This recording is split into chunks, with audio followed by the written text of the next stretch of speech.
மக்கா வணக்கம்டே. தமிழ்நாட்டில் சட்டம் ஒழுங்கு சரியில்லை, திருட்டு கொள்ள அதிகமாயிடுச்சுன்னு மக்கள் சொன்னால் ஐயா ஸ்டாலின் நம்ப மாட்டார். அவருக்கு புரிய வைக்கிறதுக்காகவே ஒரு திருடன் ஐயா கிட்ட கை வச்சிருக்கான்.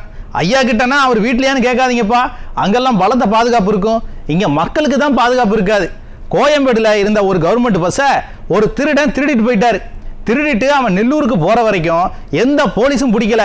பஸ் ஸ்டாண்டில் எவ்வளோ பேர் இருப்பாங்க, அவங்கள மீறி ஸ்டேட் பார்டரில் எவ்வளவு செக் போஸ்ட் இருக்கும், அதையும் தாண்டி நெல்லூர் வரைக்கும் போயிருக்காருன்னா இங்கே போலீஸ் என்ன லட்சணத்தில் இருக்குன்னு யோசிச்சு பாருங்க. நல்ல காலம் ஆந்திரா போலீஸ் பிடிச்சிட்டாங்க, இல்லை உடச்சி இரும்பு கடையில் போட்டிருப்பான். ஸ்டாலின் ஆட்சி மோசமான ஆட்சிங்கிறதுக்கு இதை விட என்ன உதாரணம் வேணும்? இல்லை இன்னும் நிறைய உதாரணம் வேணும்னு சொன்னீங்கன்னா குறுஞ்செய்தியை பார்த்துட்டு வாங்க, விரிவான செய்திகளில் சொல்கிறேன்.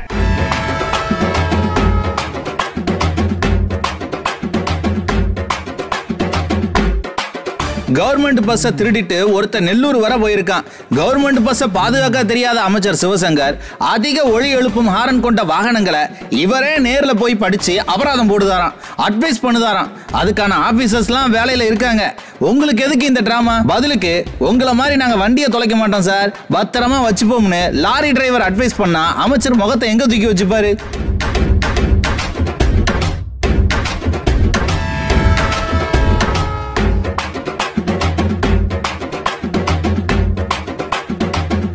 அடுத்து எப்படியும் ஆட்சிக்கு வரப்போறது இல்லைன்னு தெரிஞ்சதுனால திமுக அரசு அடுத்தடுத்து டெண்டர்களை அறிவிச்சுட்டே இருக்கியா. அதுவும் ஐயா நேருவோட துறையில ஒரே நாள்ல 525 டெண்டரை அறிவிச்சிருக்காங்களாம். எல்லாம் கமிஷன், கலெக்ஷன், கரப்ஷனுக்காகன்னு விவரம் தெரிஞ்சவங்க சொல்றாங்க. எரியிற வீட்டுல புடுங்குற மட்டும் லாபம் தான்.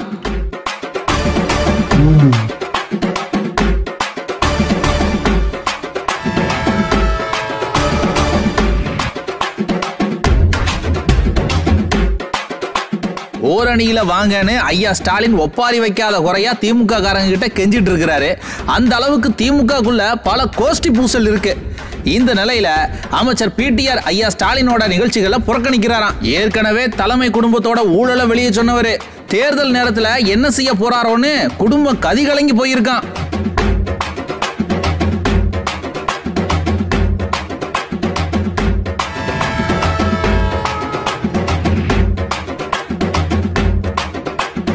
தனியார் நிறுவனத்துல வேலை செய்ய சொல்லி வற்புறுத்தாதீங்கன்னு இந்த ஸ்டாலின் கவர்மெண்ட்டை கண்டிச்சு தூய்மை பணியாளர்கள் போராடிட்டு இருக்காங்க. பல பேர் போராட்டத்துல மயங்கி வேற விழுந்திருக்காங்க. எங்க வேலை எங்களுக்கு கொடுங்க, 2 மாசமா நாங்க வீட்டில் இருக்கிறோம், இதுதான் சமூக நீதியா, சமூக நியாயமா? நாங்க இன்னும் எவ்வளவுதான் பட்னியா இருந்தா தமிழ்நாடு அரசு ஒத்துப்பாங்க? சொல்லுங்க பார்க்கலாம். இன்னும் எவ்வளவுதான் எங்களை வருத்தமோ வருத்துறீங்க? 2000 குடும்பத்தை வாழ வைங்க. அதுக்காக தான் நாங்கள் 10 பெண்களும் எல்லாத்துக்கும் துணிஞ்சு நாங்கள் அங்கங்கே போய் எங்களோட தலைவருங்க கிட்ட போய் மனு கொடுக்குறோம். ஏன்னா முகாசன் ஐயா இது வரைக்கும் எங்ககிட்ட மனுன்னு வாங்கலை, என்ன ஏதுன்னு கேட்கலாம். இந்த போராட்டத்தை பத்தி கொஞ்சமும் கவலைப்படாம சென்னையில் இருக்கிற தூய்மை பணியாளர்களுக்கு சாப்பாடு போட 150 ரூபாய்க்கு டெண்டர் விட்டுட்டு இருக்கு ஸ்டாலின் கவர்மெண்ட். எந்த உடன்பிறப்பு கொள்ளையடிக்க டெண்டர் விடுதாங்கன்னு தெரியல. அட நான் சொல்லல, மக்கள் கேட்குறாங்க சார். குறுஞ்செய்திகளை பார்த்துட்டோம், வாங்க விரிவான செய்திகளையும் பார்த்துருவோம். மக்கா, ஆத்து வெள்ளத்தை அண்டாவுக்குள்ள அடைக்க முடியுமா? முடியாது இல்ல. அந்த மாதிரி திமுகவில் உட்கட்சி பூசல் ரொம்ப பெருசாயிடுச்சு. அதை எப்படியாச்சும் கவர் பண்ணணும்னு திமுக தலைமை குடும்பம் படாத பாடுபடுது. தேர்தல் நெருங்கும் போது திமுகவில் இருக்கிற முக்கிய அமைச்சர் பெரிய ட்விஸ்ட்டை வைக்க போறாருன்னு விவரம் தெரிஞ்சவங்க சொல்றாங்க. திமுகவில் ஒவ்வொரு மாவட்டத்திலையும் பல அணிகள் இருக்கியா. திருச்சியில ஐயா நேரு அணி, அன்பில் மகேஷ் அணி, திருச்சி சிவா அணின்னு 3 அணிகள் இருக்கு. மதுரையில அமைச்சர் பிடிஆர் அணி, மூர்த்தி அணின்னு 2 அணிகள் இருக்கு. தூத்துக்குடியில அமைச்சர்கள் அனிதா ராதாகிருஷ்ணன், கீதா ஜீவன் 2 பேரு. வேலூர்ல அமைச்சர் துரைமுருகனுக்கு எதிராக பல அணிகள். கொங்கு மன்றத்துல தான் உச்சகட்ட குழப்பமே. அண்ணன் செந்தில் பாலாஜி, முத்துச்சாமி, சாமிநாதன் யாரையும் மதிக்காம ஆட்டம் போடுதாராம். தென் மாவட்டத்தை சேர்ந்த ஒருத்தருக்கு கோயம்புத்தூர் முழுக்க போஸ்டர் ஒட்டுதாராம். இப்படி பல அணிகளா திமுக சிதறி கிடக்கிறதுனால அண்ணன் உதயநிதியை அனுப்பி ஓரணி இணைக்க ஐயா ஸ்டாலின் முயற்சி பண்ணிட்டு இருக்கிறாரு. இதுதான் அந்த ஓரணியாட்டு இருக்கு. நான் கூட ஜனங்களை பார்க்க போறாங்களோன்னு தப்பா நினைச்சிட்டேன். தேர்தலுக்கு இன்னும் 8 மாசம் தான் இருக்கு. இன்னும் கட்சிக்காரங்களே ஒண்ணு சேர்க்கல. இவங்க எங்க ஜெயிக்க போறாங்க? இதுல கொடுமை என்னன்னா, எல்லாரும் ஓரணியில வாங்கன்னு கூப்பிட்டு ஐயா ஸ்டாலினையே ஒருத்தர் புறக்கணிக்கிறாராம். வேற யாரு?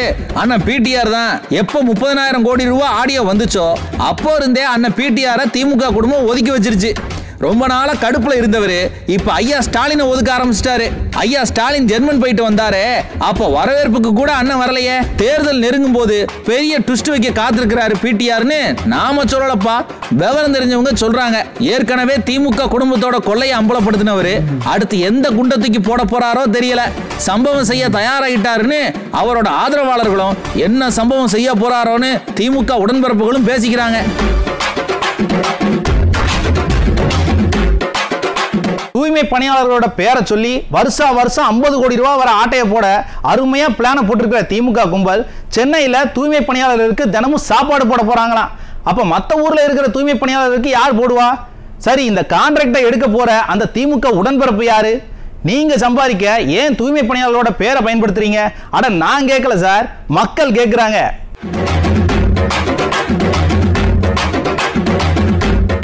மக்கா, தூய்மை பணியாளர்கள் பேரை சொல்லி திமுக கும்பல் நல்லா கொள்ளையடிக்குதுப்பா. தூய்மை பணியாளர்களை தொழில் முனைவோர் ஆக்குறேன்னு ஒரு ஊழல் பண்ணாங்க. அந்த ஊழலை வெளியே சொன்ன பத்திரிகையாளர் வீட்டில் சாக்கடையை கரைச்சி ஊத்துனாங்க. இப்போ தூய்மை பணியாளர்களை ஒரு தனியார் கம்பெனி கிட்ட மொத்த விலைக்கு விற்க திட்டம் போடுதாங்க. தூய்மை பணியாளர்கள் தனியார் மையம் வேண்டாம்னு போராடுதாங்க. அவங்களோட போராட்டத்தை கண்டுக்காத ஐயா ஸ்டாலின் காலையில் சோறு போடுதேன் சாப்பிட்டு போய் தனியார் கம்பெனி சொல்ற இடத்துல குப்பை அள்ளுங்கன்னு சொல்லாம சொல்லிட்டாரு. இப்ப சென்னையில தூய்மை பணியாளர்களுக்கு சாப்பாடு போடுறதுக்கு ஒரு டெண்டர் விட்டுருக்காங்க. வருஷத்துக்கு 50 கோடி ரூபாய் கணக்குல 150 கோடி ரூபாய் டெண்டர். எந்த உடன்பிறப்பு எடுக்க போதோ எவ்வளவு கமிஷன் அடிக்க போறாங்களோ தெரியல. சரி, சென்னை மாநகராட்சியில் இருக்கிற தூய்மை பணியாளர்களுக்கு மட்டும் சாப்பாடு போட்டா போதுமா? ஆவடி, தாம்பரம், இன்னும் தமிழ்நாடு முழுக்க பல மாநகராட்சி இருக்கு. அங்க இருக்கிற தூய்மை பணியாளருக்கு யார் சார் சாப்பாடு போடுவாங்க? நகராட்சி, பேரூராட்சி, ஊராட்சின்னு லிஸ்ட் பெருசா இருக்குமே, அவங்களுக்கெல்லாம் யார் சார் சாப்பாடு போடுவாங்க? அட கவலைப்படாதீங்க மக்கா, ஐயா இந்த திட்டத்தை விரிவுபடுத்துறேன்ற பேர்ல கொஞ்சம் கொஞ்சமா விளம்பரம் பண்ணுவாரு. பின்ன சென்னையில 150 கோடினா ஒவ்வொரு மாநகராட்சி, நகராட்சி, ஊராட்சின்னு டெண்டர் போட்டா சில ஆயிரம் கோடிகளை தேத்தலாமா இல்லையா? அதுக்காகவே இந்த திட்டம் விரிவுபடுத்தப்படும். நாம என்ன கேட்கிறோம்னா, அதான் அம்மா உணவு இருக்கு, அங்கேயே அருமையான தரமான சுவையான உணவை இலவசமா கொடுக்கலாமே. ஏன் சார் தனியா டெண்டர் போடுறீங்க? அப்ப சாப்பாடு போடுறது நோக்கம் இல்ல, கமிஷன் பார்க்கணும், அப்படிதானே? ஆனா நான் கேட்கல சார், தூய்மை பணியாளர்கள் கேட்கிறாங்க. அது மட்டும் இல்ல, நீங்க சோறெல்லாம் போட வேண்டாம், முறையா சம்பளத்தை கொடுத்தாலே நாங்களே பார்த்துப்போம்னு சொல்றாங்க.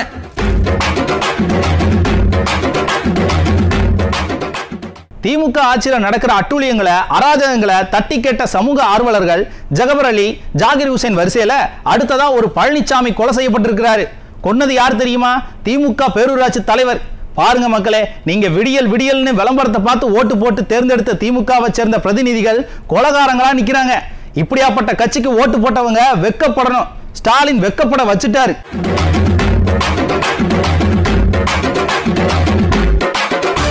திருப்பூர் மாவட்டம் பல்லடம் பக்கம் திமுக பேரூராட்சி தலைவர் செஞ்ச முறைகேடுகளை தட்டி கேட்ட பழனிசாமிங்கிற சமூக ஆர்வலரை திமுக பேரூராட்சி தலைவர் கார் ஏத்தி கொடூரமா கொலை பண்ணியிருக்காரு. சாமலாபுரம் திமுக பேரூராட்சி தலைவர் பேரூராட்சி காசுல அவர் வீட்டுக்கு தார் ரோடு போட்டிருக்கிறாரு. மக்கள் வரி பணத்துல உங்க வீட்டுக்கு ரோடு போடுவீங்களா அப்படின்னு சமூக ஆர்வலர் பழனிசாமி தட்டி கேட்டிருக்கிறாரு. இதனால திமுக பேரூராட்சி தலைவருக்கும் பழனிசாமிக்கு விரோதமாயிருக்கு.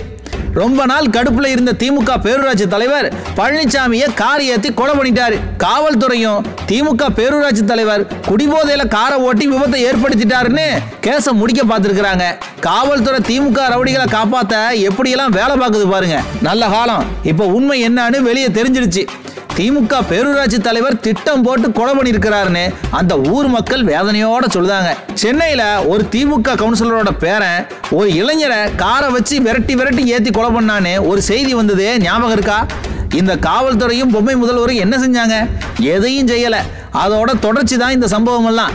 திமுகவுக்கு ஓட்டு போட்டாச்சு, 4 வருஷம் பல்ல கடிச்சிட்டு இருந்தாச்சு, இன்னும் 8 மாசம் தான்.